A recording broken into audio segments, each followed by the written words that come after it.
Selamat sore Bapak Prabowo Subianto, Bapak Presiden Negara Kesatuan Republik Indonesia yang terhormat. Izinkan saya Gembel dari Papua ini sebagai warga negara Kesatuan Republik Indonesia dari pelosok Papua ini, saya ingin menyampaikan kepada Bapak selaku Presiden, tetapi juga kepada Bapak Kapolri dan juga Menteri Agama, yang sampai dengan saat ini ketika kemarin kita telah dihebohkan dan kami sudah sangat bersuara lantang di media sosial untuk bagaimana mendapatkan keadilan daripada Bapak selaku Presiden Negara Kesatuan Republik Indonesia, yang tentunya negara kita ini adalah negara demokrasi berasaskan Pancasila dan Undang-Undang Dasar Negara Kesatuan Republik Indonesia dengan sangat jelas menjamin kami warga negara untuk memeluk keyakinan dan agama kami. Tetapi sampai dengan hari ini masih saja hukum intoleran yang dilakukan oleh oknum-oknum saudara-saudara kami muslim yang mabuk agama, yang terlalu menuhankan habaib-habaib yang mempengaruhi sampai dengan akhirnya intoleran sangat banyak dalam bingkai negara Kesatuan Republik Indonesia ini, yang selalu membuat kami yang disebut-sebut sebagai kaum-kaum yang minoritas di atas negeri kami sendiri, Republik Indonesia ini, selalu ingin menyembah Tuhan yang kami percayai. Itu ada ketakutan tersendiri. Maka kami setelah bersuara, tetapi Bapak selaku Presiden terlihat diam.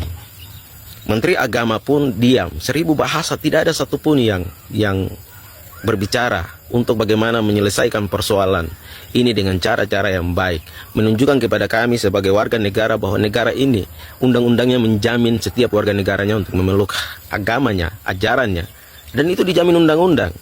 Kami berharap negara tidak kalah dengan mereka para intoleran ini. NKRI adalah milik orang Indonesia. Oleh sebab itu, dengan diamnya Bapak selaku Presiden, Bapak dikenal hari ini sangat luar biasa, dikenal sebagai macan Asia. Bapak hari ini menunjukkan elektabilitas Bapak sebagai Presiden Negara Kesatuan Republik Indonesia yang sangat luar biasa. Bapak berbicara tentang kepentingan hak asasi manusia bagi Palestina, bagi Iran, dengan Israel dan lain sebagainya.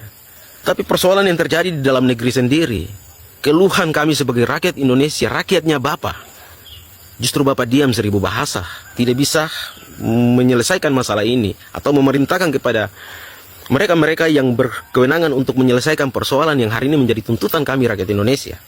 Bapak Presiden yang terhormat, saya selaku warga negara, hari ini ketika mendengarkan ucapan-ucapan bahwa iya karena kalian minoritas, pantas diperlakukan seperti itu. Apakah dasar negara kita, undang-undang kita mengakui hal yang sama?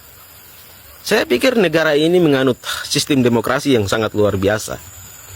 Hanya karena para politik kita seperti Bapak selaku Presiden hari ini yang membuat menjadi pertanyaan besar bagi saya ketika Bapak terdiam seperti ini. Bisa saja kami mencap bahwa ternyata pemimpin negara kami juga adalah kaum-kaum intoleran. Menteri Agama pun memilih diam. Apakah karena yang hari ini melakukan tindakan kriminal itu jelas-jelas sebuah tindakan kriminal yang dilakukan oleh oknum-oknum tersebut yang hari ini ditetapkan sebagai tersangka 7 orang itu. Sebenarnya mengecewakan, bukan 7 Pak Kapolri. Itu yang harus ditetapkan sebagai tersangka itu bisa sekampung. Dan kami berharap negara benar-benar adil untuk proses mereka. Ketika kami orang Kristen sedikit salah bahasa saja, kalian menganggap kami menghujat agama kalian, Muslim, dan akhirnya dipenjarakan. Terlalu banyak orang Kristen yang selalu dibilang akhirnya dipenjarakan. Hari ini ketika ini terjadi, kami berharap mereka yang telah ditetapkan sebagai tersangka, sebagai Presiden wajib untuk memerintahkan mereka itu ditindak tegas.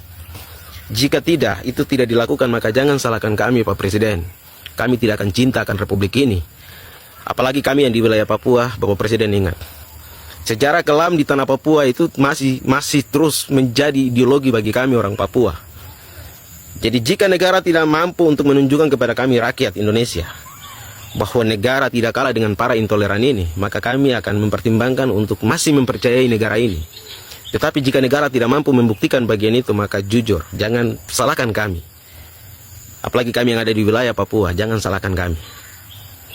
Bagian ini saya berharap pesan yang saya sampaikan ini bisa didengar oleh Bapak selaku Presiden. Sebab saya masih percaya, sebagian dari kami masih percaya bahwa Republik ini dipimpin oleh Bapak akan mendapatkan perubahan-perubahan yang baru menuju kepada apa yang Bapak sampaikan, Indonesia emas. Ya tentunya dengan apa? Bagaimana menghadirkan keadilan bagi seluruh rakyat Indonesia berdasarkan undang-undangnya, Pancasilanya. Mengapa kami hari ini di wilayah timur ini bisa ya hidup berdampingan antar umat beragama dengan cara-cara yang baik, cara-cara yang bermartabat. Tapi saudara-saudara kami Kristen di luar sana, kalian buat mereka seperti terpenjara. Maka kalau ini tidak diselesaikan, saya pribadi, terserah kalian mau bilang apa, tapi saya mau bilang bahwa berarti negara ini, pemimpin negara ini lebih menganut paham ya radikal, dan kalian bagian daripada kaum-kaum intoleran yang tidak mau negara ini berkembang maju. Dan percuma kalian mau atur negara ini seperti apa, tapi kalau bagian ini tidak bisa diluruskan dengan cara-cara yang baik, tidak bisa meyakinkan kami warga negara, percayalah Indonesia tidak akan pernah maju.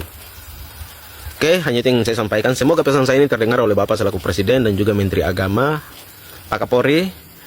Dan untuk Kakak Natalis Pigai, terima kasih telah melakukan klarifikasi. Tetapi kami berharap Kakak Natalis Pigai dapat memberikan sanksi yang berat juga kepada staf khusus yang telah kemarin menyatakan sikap menjelasnamakan Kementerian HAM menjadi penjamin bagi para pelaku itu. Kami berharap harus ditindak tegas. Oke, hanya itu yang saya sampaikan. Silakan teman-teman Majelis Rakyat Konoha, jika pesan saya ini masuk dalam benak akal sehat kalian, silakan di-share, dilanjutkan agar pesan saya benar-benar tersampaikan ke Bapak Presiden. Tetapi jika tidak, saya siap menerima kritik dalam bentuk apapun itu. Terima kasih, selamat sore, salam sehat, salam waras, Tuhan memberkati.